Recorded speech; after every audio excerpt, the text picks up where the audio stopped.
ছাত্ৰ ছাত্ৰীসকল মই তোমালোকক অনুশীলনী 5 খৰ 1 আৰু 2 হৰণটো কৰি মই তোমালোকক দেখাইছিলোঁ আৰু বাকীখিনি 10 নম্বৰলৈকে কৰিব কৈছিলোঁ। কিছুমানে কৰি দেখুৱাইছে, কিছুমানে দেখুওৱা নাই।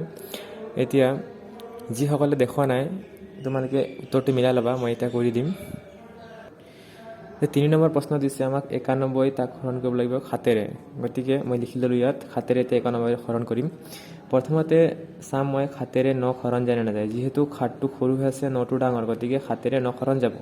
গতিকে 7ৰে এতিয়া 9 কিমান বাৰ যাব আমি পুৰণি উত্তৰটো মাতিম। 7 × 7, 7 × 2 = 14। গতিকে 2 বাৰ দিলে 14 বেছি হৈ আছে, গতিকে মই এবাৰ দিম, অৰ্থাৎ 7 × 7। এতিয়া মই ইয়াত বিয়োগ কৰিম। এতিয়া 1টো চিধাকৈ 1 আহি গ'ল। এতিয়া 9ৰ পৰা 7 গ'লে থাকিব আমাৰ 2। এতিয়া ইয়াত চোৱা, এতিয়া আছে আমাৰ 2, ইয়াত আছে 7। এতিয়া 7ৰে 2ক নাযায়, কাৰণ 7টো ডাঙৰ হৈ আছে, 2টো সৰু। গতিকে মই এতিয়া 2টা সংখ্যা ল'ম। ইয়াত আছে আমাৰ 21। এতিয়া 7ৰ ভাগত 21 আহে নে নাহে আমি চাম। 7 × 7, 7 × 2 = 14, 7 × 3 = 21। গতিকে 3 বাৰ যাব, 7 × 3 = 21। এতিয়া মই বিয়োগ কৰি দিম। এতিয়া 1ৰ পৰা 1 গ'লে 0, 2ৰ পৰা 2 গ'লে 0। গতিকে এতিয়া মই ভাগশেষটো পাই গ'লোঁ 0। এতিয়াকে ইয়াত লিখি দিম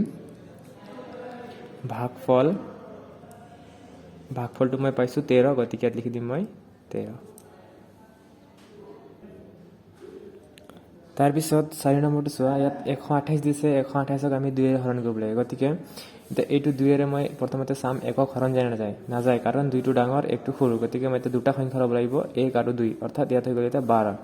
এতিয়া 2ৰে 12ক হৰণ যায় নে নাযায়। এতিয়া 2ৰ ভাগটো আছিলে 2 × 2, 2 × 2 = 4, 2 × 3 = 4। যদি তুমি মাতি যোৱা তেনেহ'লে আমি পাম 2 × 6 = 12।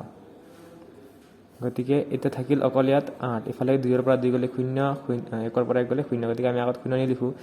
এতিয়া 2ৰ ভাগত 8টো আহে নাহে চোৱা। 2 × 2, 2 × 2 = 4, 2 × 3 = 6, 2 × 4 = 8। অৰ্থাৎ 2ৰে 8ক 4 বাৰ গৈ আছে, 2 × 4 = 8। এতিয়া মই বিয়োগ কৰি দিম। এতিয়া 8ৰ পৰা 8 গ'লে 0, অৰ্থাৎ মই ভাগশেষটো পাই গ'লোঁ 0। তাৰপিছত মই লিখি দিম ইয়াত ভাগফল 64। গতিকে আমাৰ এইটো ভাগফল হৈ গ'ল।